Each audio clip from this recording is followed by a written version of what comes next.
Ken Block does things in cars that don't seem possible. Block is one of the most talented rally drivers on the circuit. Through masterful car control, he drifts through corners, spins around cones, and soars through the air. His specially modified Ford Fiesta allows him to do more than just race. He also stars in a popular stunt series, choreographing amazing tricks and gravity-defying jumps, pushing the limits of what's possible for both man and machine. How does Ken Block control his car and do these spectacular tricks? We'll show you on this episode of Popular Mechanics how they do that.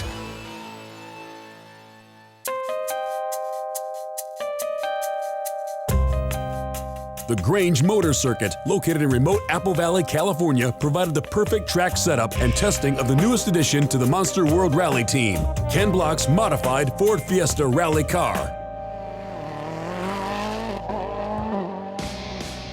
X-Game medalist, Rally America, World Rally Team, and Gymkhana championship driver Ken Block pilots this new Ford-powered Monster Energy car in 3 different events, each demanding a specialized skill set from driver, crew, and machine.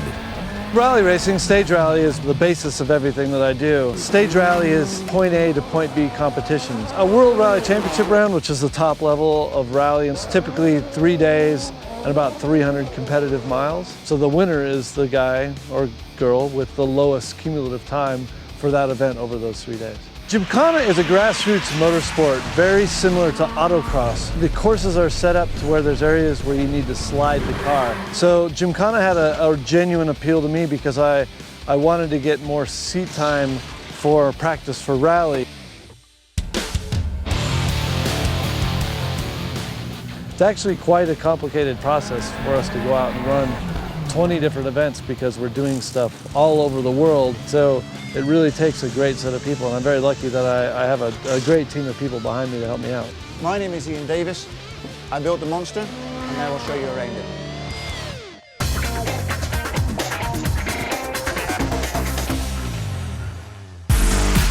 A significant amount of horsepower is needed to break the tires loose so the car will slide. Making the job even harder is the fact that Block's Ford is 4-wheel drive. Engine is actually out of a Focus. It's not out of a Fiesta. It's the 2-litre turbocharged engine that we used in the old World Rally car, the 1600 direct injection turbo engine that they currently use in the World Rally Championship will not give us the sort of horsepower that Ken requires. So we had to graft this much larger Focus engine and transmission into quite a small engine bay, which probably gave us the most trouble building the entire car. Some of the things, just the routing of the turbo pipes. We used to squeeze in between the chassis leg. It was slightly nicer for packaging. Unfortunately, for the much larger stuff that we have to move it over the top. It's a Garrett turbocharger that actually fits down the back of the engine here, but the exhaust manifold comes off the back of this particular Duratec engine. So we have to cram that exhaust down inside the transmission tunnel, which gives us major headaches as far as heat are concerned.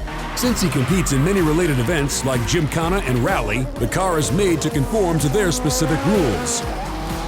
Depending on the event, the car can be tuned for up to 600 horsepower or reduced to around 300.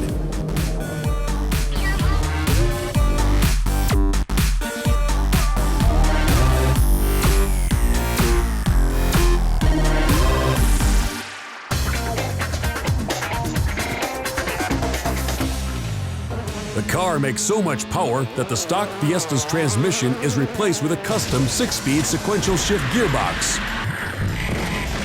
The transmission system in a Ford World Rally car is only capable of taking about 300 horsepower, half of the horsepower that this car of Ken's currently has.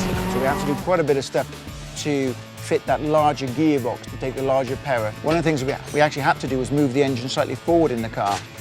About 50 millimeters. The gearbox is tied to a sophisticated 4-wheel drive system with driver-adjustable differentials.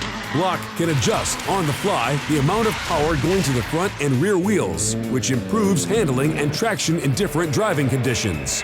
To counteract that weight that we push forward, we actually move the rear diff back about 200 mil in the car underneath, just to put some weight back over the wheels to try and get us back to more of a 50-50 weight distribution, which is something that we look for.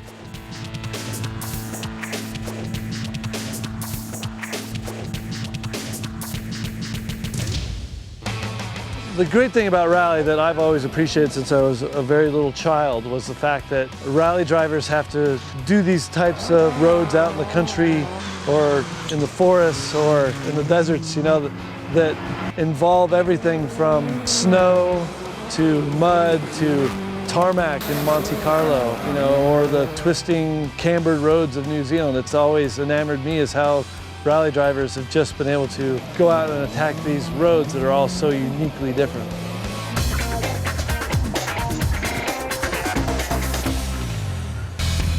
So this tyre is our Avon Cooper Rallycross tyre. The regulations state that we have to use this tyre. It's a control tyre and everybody uses the same tyre for the race. So most of our performance from this tyre comes through temperature and pressure monitoring to give us the optimum performance.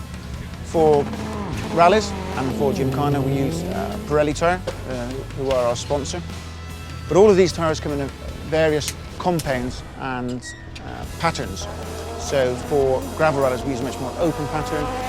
If it's raining we would use a softer compound rubber, and if it was particularly dry we'd use a much harder compound rubber to give us more endurance.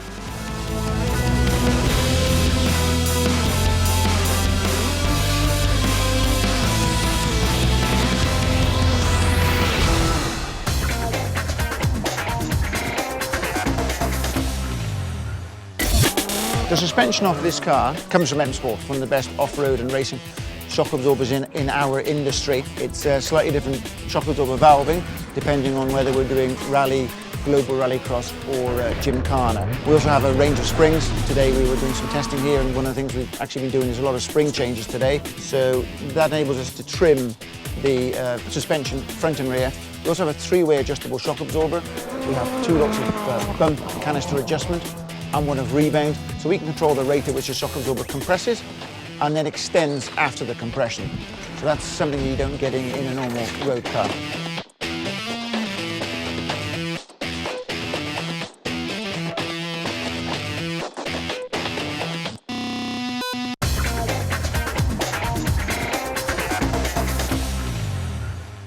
Inside the cockpit, the major controls are all within easy reach for Ken.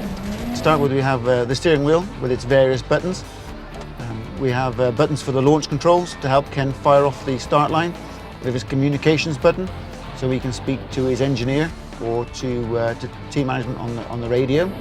The idea is that obviously he doesn't have to sort of move his hands too much away from the steering wheel. We have in front of him his driver's console, which shows his gear display and his shifting lights. Also things like water temperature, oil pressure and alarms. Then we have his gear lever here, which is a sequential gearbox. We have a 6-speed gearbox. He pulls the gear lever to keep going up and pushes the gear lever forward to go down. One thing you won't see in a passenger car is the huge handbrake lever. This lever works only on the rear brakes, and it's one of the tools Block uses to initiate a slide. We have his handbrake next door, which actually has a dual purpose. Not only does it lock the rear wheels, it also disconnects what we call the center clutch pack, because it's a permanent four-wheel drive car and we need to release the pressure in order to get him to make handbrake turns. We have our ignition switch, which obviously is fairly self-explanatory. It's sort of like your key in your normal car. And we have a main power switch, which turns the main power on and off. The fire switch in the middle, it allows us to flick up and fire it in the case of an accident or should he see smoke. And that fires an automatic fire extinguisher system not only inside the cockpit of the car, but under the engine bay.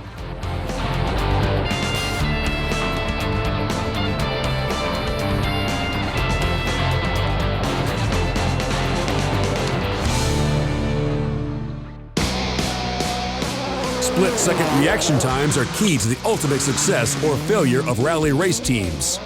During the race, a co-driver communicates over radio to the drivers to help anticipate an ever-changing course. So for example, he will call a distance and the severity of a bend. So he may call 100, which will be 100 meters or 100 yards, and maybe 3 right or 3 left. And that number dictates the severity of the bend. We have a set of notes that we've created called pace notes, where I have a co-driver that sits next to me and reads me 2 or 3 corners ahead so that I can attack the road as flat out as possible.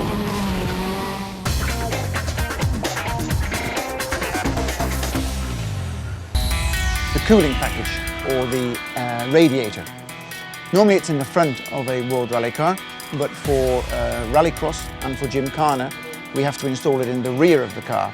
And we feed air into that rear radiator via these ducts that you can see through the car here. So this is an addition that we add for Global Rallycross and for Gymkhana, but we cover it and put new quarter panels on and remove that radiator system for rally and put the standard radiator back inside the front of the car. You'll see that we have a great big radiator system here with two very large fans here to extract the air, and we obviously have the hoses here to direct the air, and it's all exhausted through these holes and this vent in the rear of the tailgate.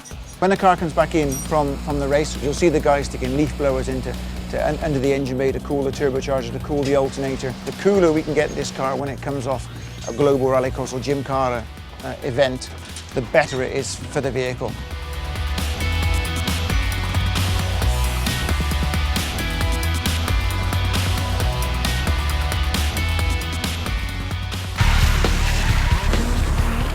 Most of the tricks that I do in the car are all based on rally skills coming from driving a four-wheel drive car. And one simple one is a handbrake turn. When my co-driver says a right one, that means a very, very sharp turn that I will actually have to brake down to first gear, pull the handbrake and make a turn. So the simple physics of it is that will typically be accelerating. You want to brake then as hard as you can, as much grip as you can get out of the tires. Pull the handbrake because the rear end's now light. Handbrake will lock up the rear wheels quite easy, and a little bit of steering input with the steering wheel, and it'll start that rotation.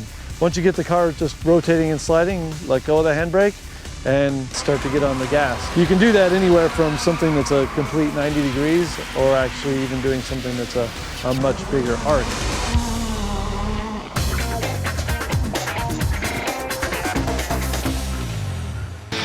We have a much larger brake disc on the front, certainly for Global Rallycross and for Gymkhana. This allows a greater braking efficiency.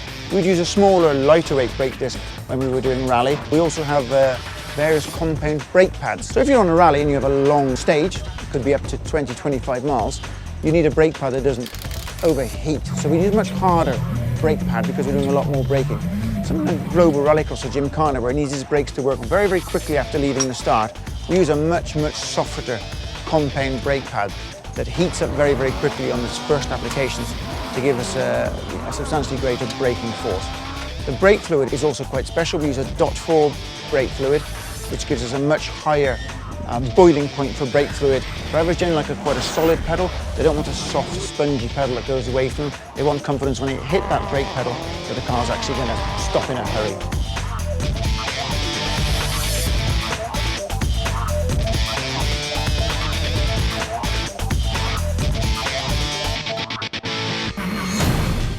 The main thing about jumping with a car is that you have to be very precise with the speed.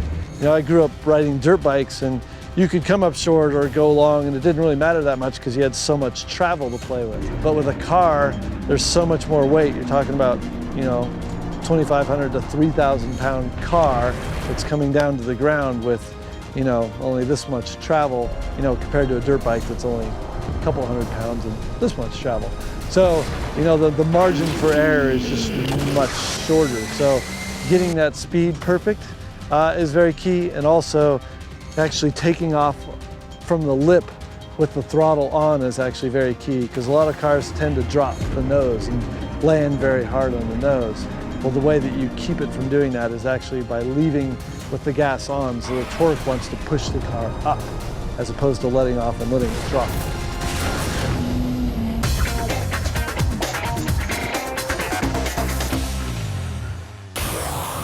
Right in front of the co-driver seat, there's a small black box. That's where we store all our data logging from the car. It's information based on throttle, we have brake pressure, we have gear position. Every time Ken pushes the button on the steering wheel, we can tell that information is available to us. So after each race, we would take that card out and I would put that in my laptop, which allows me to analyze that data.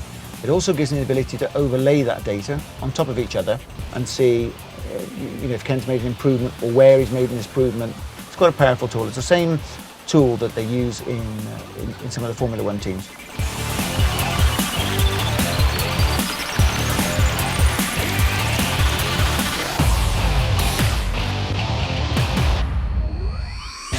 The dangers of the sport are about as dangerous as you want to make it. We're going very, very quick along roads that are inside, nice little valleys where if we go tumbling off one of these roads, we're not going to stop for a while. As a rally driver, you have to be able to react constantly to things. I've had all sorts of situations in rallies. I mean, I've had moose literally run out in front of me, and then it saw me and decided to run alongside the car.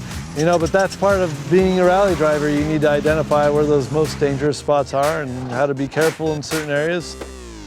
Rally, World Rally, and the Gymkhana events are the ultimate test of mental and physical driving skills. Challenging car design, fabrication, and setup, as well as team preparation and logistical execution are the keys to success. My biggest thrill out of this is the car control, the feeling of driving down an amazing cambered dirt road in New Zealand. And my notes are working really good, and the control of the car is going as well as it can from corner to corner at flat out speed. There's just no other feeling in the world like that for me. And perhaps the most important, a driving desire to win. A lot of it is competition at heart. If you don't have that competitive side, it's hard to do these types of things. And that's how it's done.